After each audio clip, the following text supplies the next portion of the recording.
ഇന്ന് ഞാൻ പരിചയപ്പെടുന്നത് ലേറ്റർസോർ എക്സ് ഫാക്ടർ എന്ന പെർഫ്യൂമാണ്. സോ ഈ എക്സ് ഫാക്ടറിന് ഒരു എക്സ് ഫാക്ടർ ഉണ്ട്. എന്താന്ന് വെച്ചാല് ഇത് അപ്ലൈ ചെയ്തിട്ട് ഒരാൾ ചോദിക്കുകയാണ് ഇതിൽ എന്ത് ഫ്രാഗ്രൻസ് ആണ് കിട്ടുന്നത്.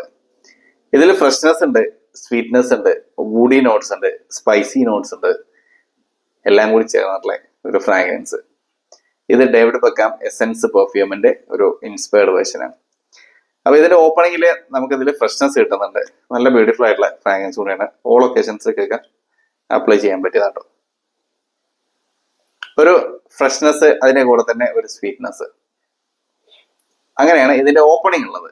എന്നിട്ട് ഇത് അതിൽ നിന്ന് ചെറുതായിട്ട് മാറിയിട്ട് ഒരു സ്പൈസി, അരോമാറ്റിക് സ്പൈസി അങ്ങനത്തെ ഒരു നോട്ട്സിലേക്ക് മാറും. ലാവൻഡർ, സെയ്ജ് ഇങ്ങനെയുള്ള കുറച്ച് ഒരു എന്താ പറയാ ഒരു ഫ്ലോറൽ ഫ്രാഗ്രൻസുകളും അതിൽ വരുന്നുണ്ട്. അവിടെ നിന്ന് അങ്ങോട്ട് ഡ്രൈ ഡൗൺക്ക് വരുമ്പോൾ പിന്നെ കുറച്ചൊരു വൂഡി സ്വീറ്റ്നെസ്സും ഇങ്ങനെല്ലാം കൂടി ആയിട്ട് മാറുന്ന ഒരു പെർഫ്യൂം. പറയുകയാണെങ്കിൽ എല്ലാ ഫ്രാഗ്രൻസുകളും എന്താ വെച്ചാൽ എല്ലാതും കിട്ടുന്ന ഒരു ടൈപ്പ് പെർഫ്യൂം എനിക്ക് പേഴ്സണലി ഇഷ്ടമുള്ള ഒരു ഫ്രാഗ്രൻസ് കൂടിയാണ്.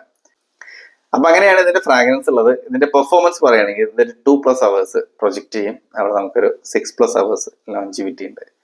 നല്ല ഡീസെന്റ് ആയിട്ടുള്ള ഒരു പെർഫ്യൂം. വലിയ എന്താ പറയാ ഭയങ്കര ലൗഡായിട്ടുള്ള ഒരു പെർഫ്യൂമും അല്ല, എന്നാൽ മൈൽഡറും അല്ല. ഓൾ ഒക്കേഷൻസിൽ യൂസ് ചെയ്യാൻ പറ്റിയ ഒരു പെർഫ്യൂം.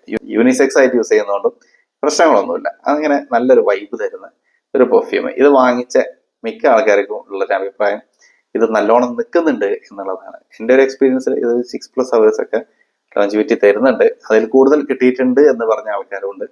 ഇതുവരെ വാങ്ങിച്ച ആരും തന്നെ ഇതിനൊരു മോശം അഭിപ്രായം പറഞ്ഞിട്ടില്ല. ഇത് ഭയങ്കര ഡാർക്ക് ആണെന്നും അങ്ങനെയൊന്നും പറഞ്ഞില്ല. ഇത് നമ്മുടെ 20 ml മാത്രമേ ഉള്ളൂ.